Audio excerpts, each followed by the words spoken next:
말씀을 통해서 오늘은 하늘에서 들리는 소리, 천래의 음성이라는 말씀으로 잠시 은혜를 받기를 원합니다. 동양의 사상가로 유명한 저 중국 송나라의 이 장자라고 하는 사람이 있습니다. 그는 말하기를 우리 인생은 소리 없는 소리를 들을 줄 알아야 한다 라고 말을 하고 있습니다. 소리 없는 소리, 그리고 양심의 소리, 역사의 소리, 자연의 소리, 민중의 소리, 그리고 신이 우리에게 들려주는 이 소리를 들을 줄 아는 사람이 되어야 된다, 이런 말. 사람이 양심의 소리를 들을 줄 모르면 바른 길이 어떤 것인가, 바른 길을 갈 수가 없고, 또 사람이 역사의 소리를 들을 줄 모른다면 지혜로운 국민이 될 수가 없을 뿐만 아니라 민중의 소리를 들을 수 없다고 한다면 그는 어진 정치가가 될 수가 없고, 자연의 소리와 신의 소리를 들을 수 없는 사람이라고 하면 그 사람의 신앙 상태는 허지부지 되는 사람이 될 것이다, 이런 말이 되겠습니다.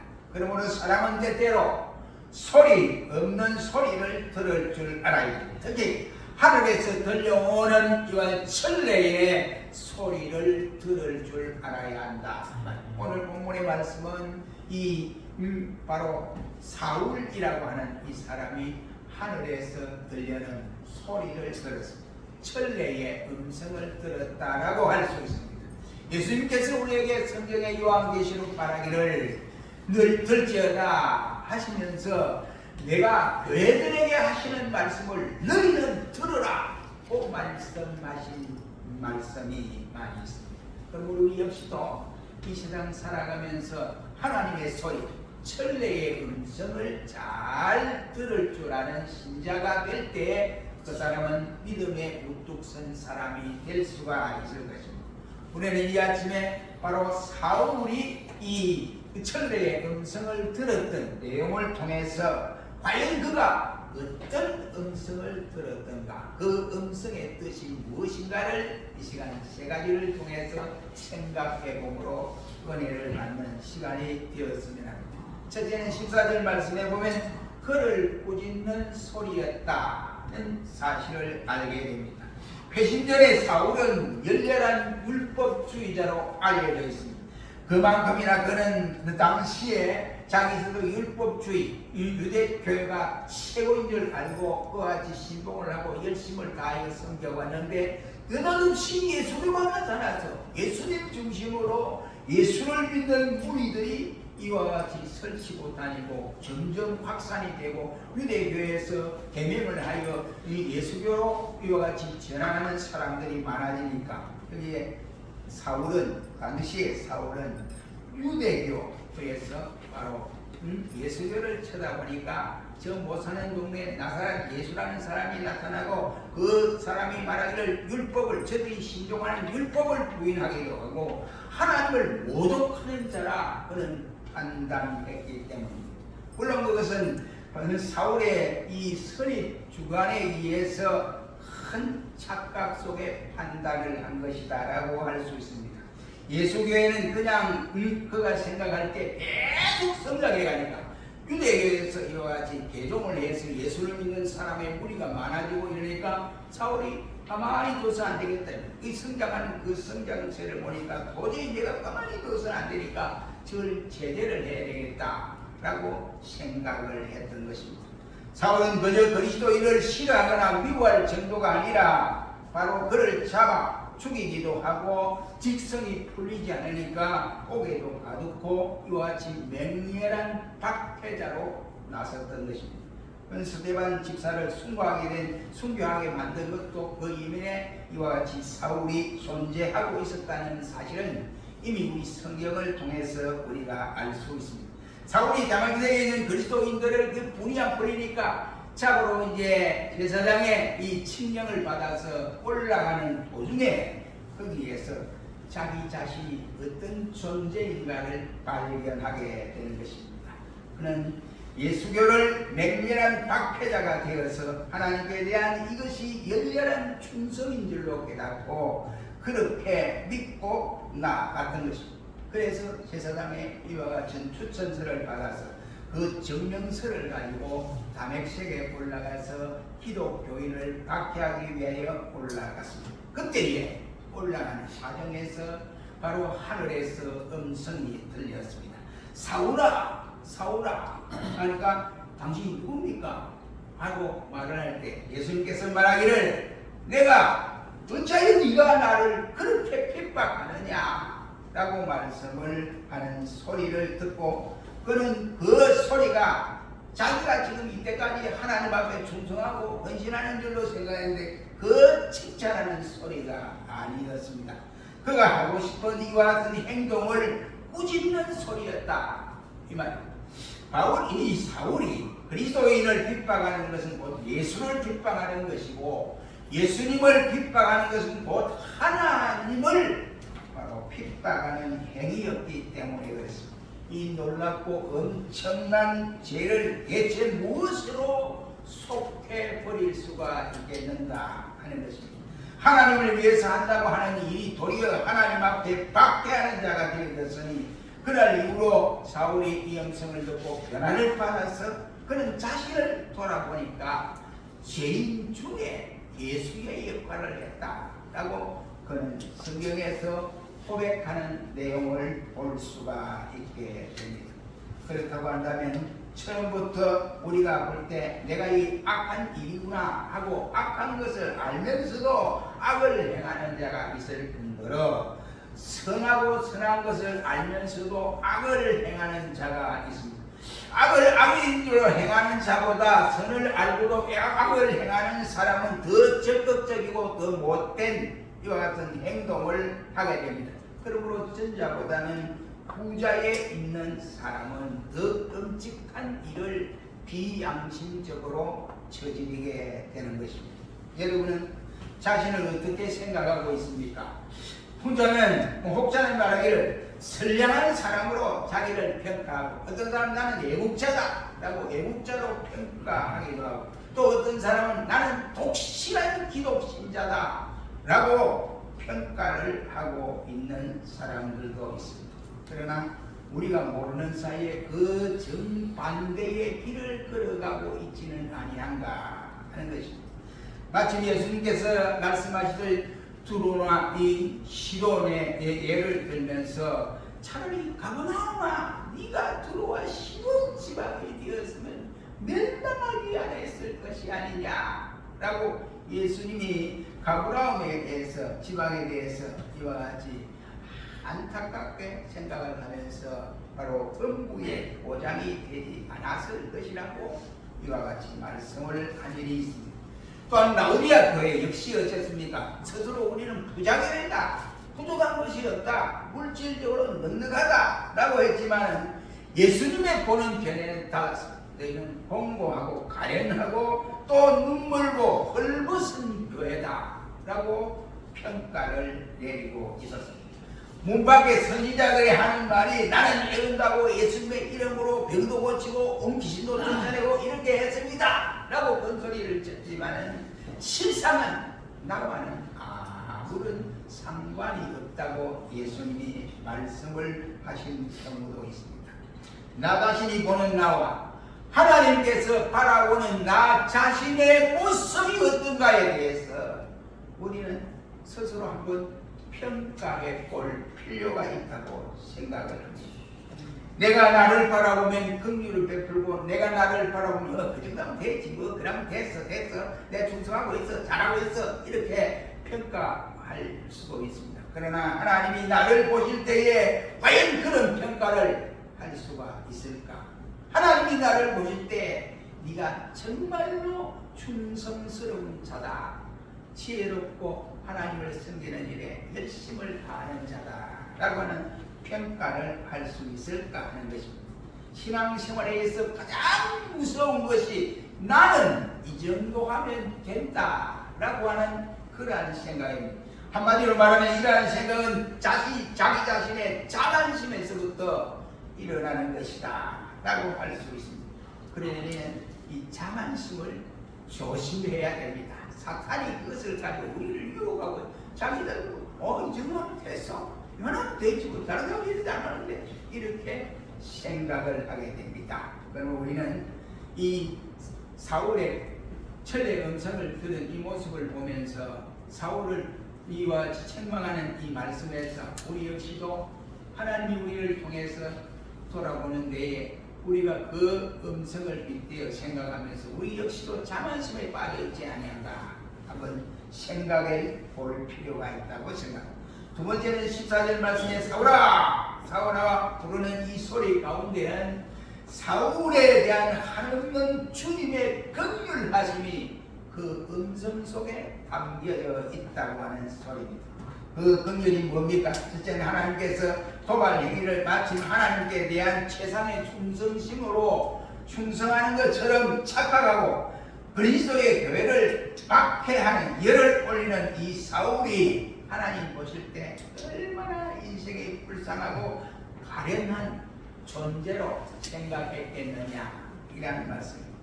그래서 그러한 인생에게 하나님이 그에게 복음을 전하는 사역자가 될 수 있도록 불렀다.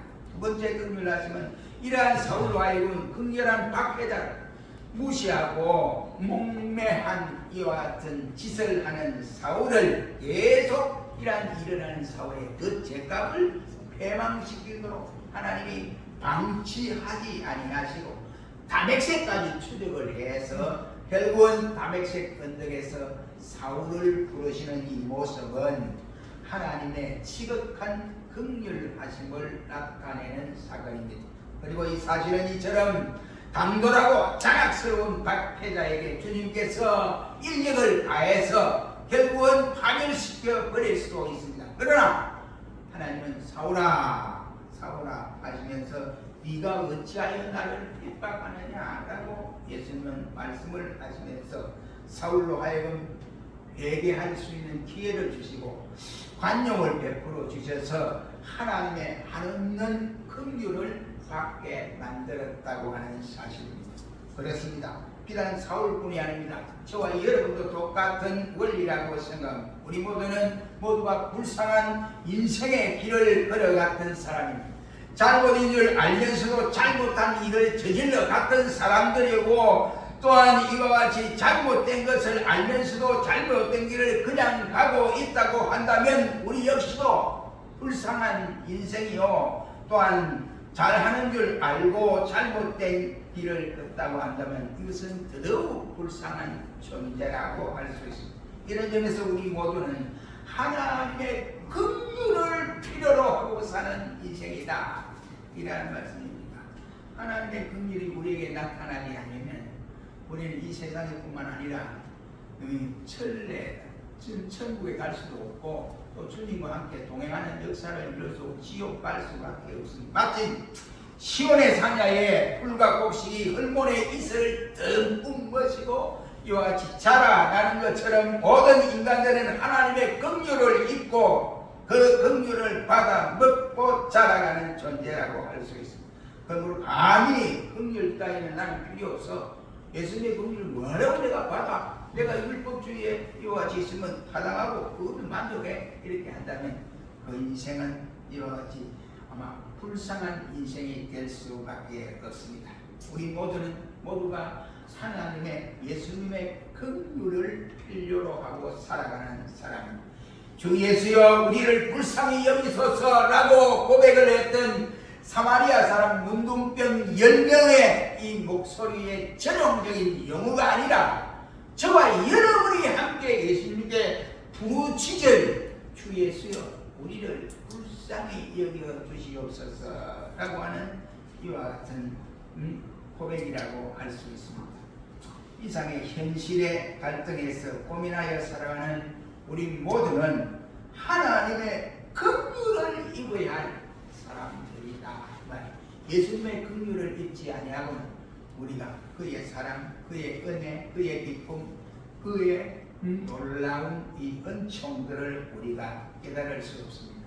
우리 모두는 주님의 긍휼을 달라고 호소해야 할 저와 여러분. 세 번째는 그의 왜 이 음성을 들려주었을까? 15절 말씀에 그에게 주시는 새로운 사명이 있음을 15절에서 밝혀주고 있습니다.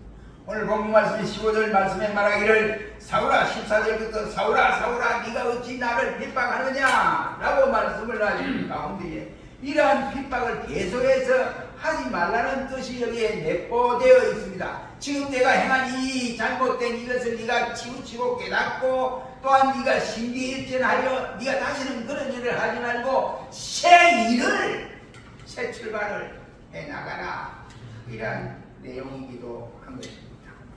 그 이유는 그가 지금까지 해온 일들이 기독교를 박해하는 일은 곧 하나님에 대한 도발 행위이기 때문에 그렇습니다.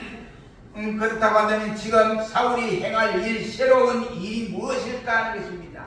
그것은 선지자 아나니아가 전해준 말에 의하면 많은 고난을 그가 받고 예수 그리스도의 이름을 가지고 이방인과 그리고 임금들과 이스라엘 백성들에게 전해야 된다라고 사도행전 9장 15절 이하에서는 밝혀주고 있습니다.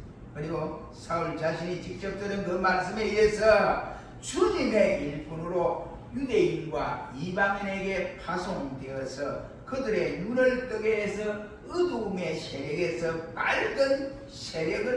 밝은 모습을 볼 수 있게 하고 사탄의 세력에 얽매여 있는 자를 사탄의 세력에서 풀어서 하나님께로 돌아오게 하는 이러한 그들로 하여금 예수 그리스도를 나의 구주로 믿게 하고 죄 용서함을 받아야 되는 것이 바로 그렇게 만들게 하는 것이 사울 자신의 일이라고 하고 그의 이름을 사울이라 하지 않고 바울로 변경하는 놀라운 은혜를 입게 되었습니다. 16절 18절 말씀에 보면 그가 이와 같이 예수를 믿고 죄를 용서받아 성도들이 차지할 목을 나누어 박대하는 일이 바울 사도가 해야 할 일이었습니다. 이제부터는 그는 예수님을 박해하는 일을 버리고 예수님을 전하는 예수님의 정인이 되어진 사람이라고 할 수 있습니다. 하나님께서 사람을 부르시는 것은 다만 그 사람의 잘못을 깨우치기 위해서 하는 것만 아닙니다. 그 사람만 구원하고 이와 같이 우리를 먼저 불렀던 것도 아닙니다. 그 사람의 단로서를 단호히 끊어버리고 새 사람이 되어 새로운 일을 시작하려 하는 것인데 그 일이 뭐냐? 예수 복음을 전하는 일이었다 이런 말이죠. 여러분 지금까지 우리가 해온 일이 무엇인가를 우리가 한번 생각해보고 지금 하고 있는 일은 어떤 일인가 한번 생각해 보시고 그리고 그것은 앞으로의 계속해서 내가 해야 할 좋은 일들인가 아니면 하나님 앞에서 인정받지 못할 일들인가를 우리는 한번 생각해 보아야 된다고 생각합니다. 그러므로 진정한 우리 자신들이 그 사울이 하나님의 음성을 예수님의 음성을 들은 것처럼 우리도 천래의 음성을 듣고 내 정체를 발견할 수 있어야 한다 이런 말이 되겠습니다.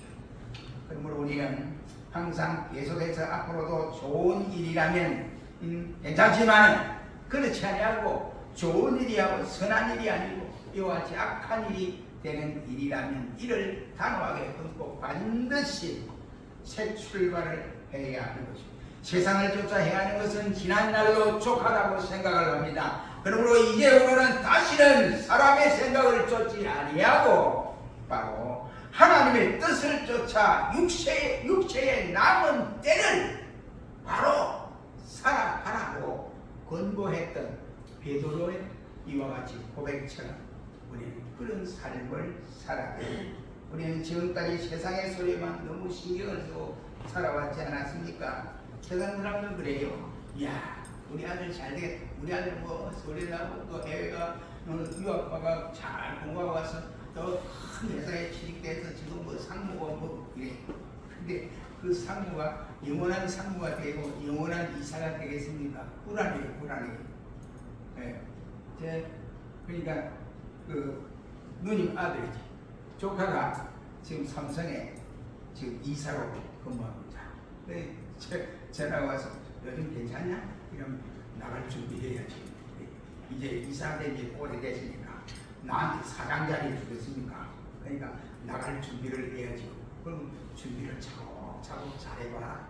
이런 말을 한 일도 있습니다. 언제까지 우리가 앉아있으면 세상 사람들이 우리에게 들려주는 소리는 영적인 사실에 이야기하고는 육신의 일들을 자랑하기에 바쁩니다.